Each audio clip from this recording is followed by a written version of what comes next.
नमस्कार मुलींनो, वंदना माळवदे किचनमध्ये तुमचं स्वागत आहे. आज तुम्हाला पाणीपुरीची रेसिपी दाखवते मी. ही 2 बटाटे आता आपण उकडून घेऊ. गोड चटणीसाठी साहित्य: 1 मोठी वाटी खजूर घेतली, छोटी वाटी चिंच घेतली आणि 1 वाटी छोटी गूळ घेतला. हे सगळं कुकरमध्ये टाकून आपण शिजवून घेऊ. गूळ, चिंच, खजूर, गूळ, चिंच सगळं कुकरमध्ये टाकून आपण पाणी टाकून घेऊ.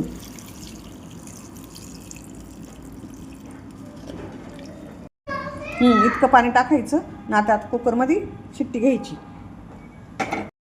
तिखट पाण्यासाठी ना पुदिना घेतला, 1 जुडी निवडून धुवून घेतला, थोडी कोथिंबीर घेतली, आलं घेतलं, लसणाच्या 4 पाकळ्या घेतल्या, 1 मिरची घेतली आणि मीठ आपण चवीनुसार टाकू. नंतर आता हे सगळं मिक्सरमध्ये दळून घ्यायचं.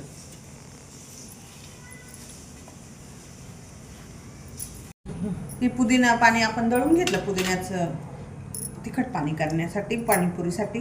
आता हे पुदिना पाणी झालं, आपलं दळून झालं. त्याच्यात एका पात्यात ओतून घेतलं. आता हा मसाला टाकून घेऊ. चाट टाकायचा तुम्हाला पाहिजे तसं, शक्यतो घालून पातळ करायलाच पाहिजे असं. आता याच्यामध्ये ना आपण मीठ टाकू. पाण्यात मीठ टाकू चवीनुसार. हा पाणीपुरी मसाला, पुरी मसाला 1 पुडी टाकून द्यायची सर्व. पातळ बनवण्यासाठी पाणी, जिरे पावडर, चाट मसाला पोहे खायचा 1 चमचा, जिरा पावडर अर्धा चमचा फक्त. हे तिखट पाणी आपलं पुदिनाचं पाणीपुरीसाठी तयार झालं.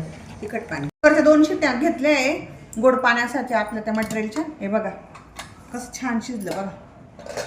आता हे असं शिजलं आहे.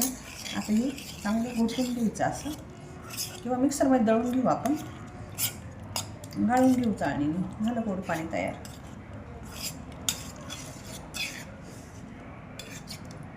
असं गाळून घ्यायचं चाळणीमध्ये असं चमच्याने. हे पाणी ना आपण खजूर ते सगळं मिक्सरमध्ये दळून गाळून घेतलं. आता त्याच्यामध्ये गोड चटणीमध्ये छोटा अर्धा चमचा लाल तिखट, अर्धा चमचा जिरा पावडर,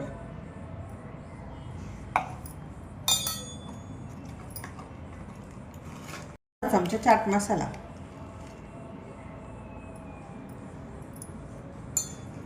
मीठ चवीनुसार. हे छानपैकी मिक्स करून घ्यायचं.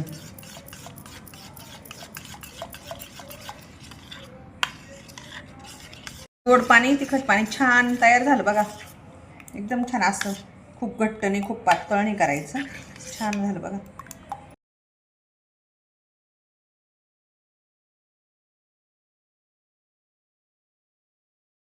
हे बघा पाणीपुरीची प्लेट आता आपली तयार झाली. एकदम छान बघा, किती सुंदर छान.